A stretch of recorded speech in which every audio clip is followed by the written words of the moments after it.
ఇప్పుడు అక్కడ కనిపిస్తున్న పెద్దాయన కనిపిస్తుండా మన బ్యాక్ సైడ్ లో ఆ పెద్దాయని చూస్తుంటే ఎంత అంటే అంత బాధ అనిపిస్తుంది చూడండి. పాపం ఎంత చెత్తలు ఏరుకుంటుండు ఈ ఎండలో కష్టపడుకుంటా. ఏదైనా ఆయన చూస్తుంటే ఏదైనా హెల్ప్ చేయబుద్ధి అవుతుంది. తనతో మాట్లాడదాం మనం పెద్దాయనతో. ఏదైనా తినకపోతే మనం ఏదైనా హెల్ప్ చేద్దాం.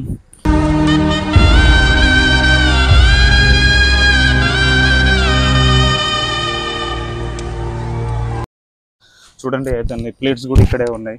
తినలేదు అనుకుంటా. ఏం బాబాయ్? సార్ నమస్తే. తిన్నావా బాబాయ్? తినలేదు సార్. తినలేదా? ఏం చేస్తున్నావు బాబాయ్ ఈ చెత్తలో? ఈ చెత్తలో ఏముంది, రోడ్డు మీద ఏరకొచ్చి ఏరి షాప్ లో అమ్మ. ఈ చెత్తలో ఏం చేస్తారు?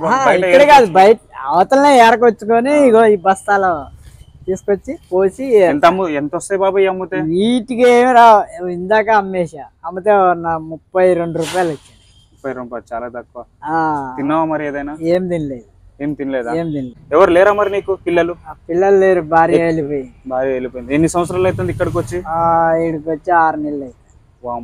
6 నెలల నుంచి ఇక్కడే ఉంటాను. ఇక రోడ్ల మీద ఎక్కడ ఇక్కడ చెత్తలు ఏరుకోవడం, ఇక ఏదైనా డబ్బులు ఉంటే డబ్బులు, లేదంటే ఇక అట్లనే పండుకోవడం అంతే.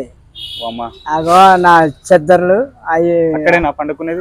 అక్కడ కాదు, అక్కడ ఇటా ఇక్కడ. ఇక వర్షం పడితే పరిస్థితి బాబా? వర్షం పడితే ముందు సెటర్లు ఉంటాయి కదా, ఎవరు ఏమన్నారు? ఏమంటారు ఆడపోయి పడు. సరే తింటావా మరి అన్నం? తింటా. సరే బాబాయ్, అన్నం తెప్పిస్తా, తిను. నీకు డబ్బులు కూడా ఇస్తా. నువ్వు అలా ఏం చెత్తలేమి ఏరుకోకు. నాకు అక్కడ ఎంత ఉంటే అంత ఇస్తా జేబులో. సరేనా? ఫుడ్ తీరా, తినేసాయి బాబాయ్ ఇవాళ ఒకరోజు. Thank you sir. డబ్బులు ఇస్తా, నువ్వు ఇవాళ ఏరుకోకు, టెన్షన్ ఏం పడకు. సరేనా? సరే సార్. సో చూసారా గాయ్స్, తను అట పెద్దాయన ఇక్కడే అన్నం తింటాడు, ఈ చెత్తలోనే పండుకుంటాడు. చాలా అంటే చాలా బాధాకరం. అక్కడ చెద్దరు ఉంటాయి, అక్కడే పండుకుంటాడు, ఇక్కడే ఉంటాడట. ఇవాళ అయితే నువ్వు చెత్తలేమి ఏరుకోకు బాబాయ్, తినేసి పండుకో. ఈ సాయంత్రం మళ్ళీ తినేసాయి. సరేనా? Okay sir. సరే బాబాయ్.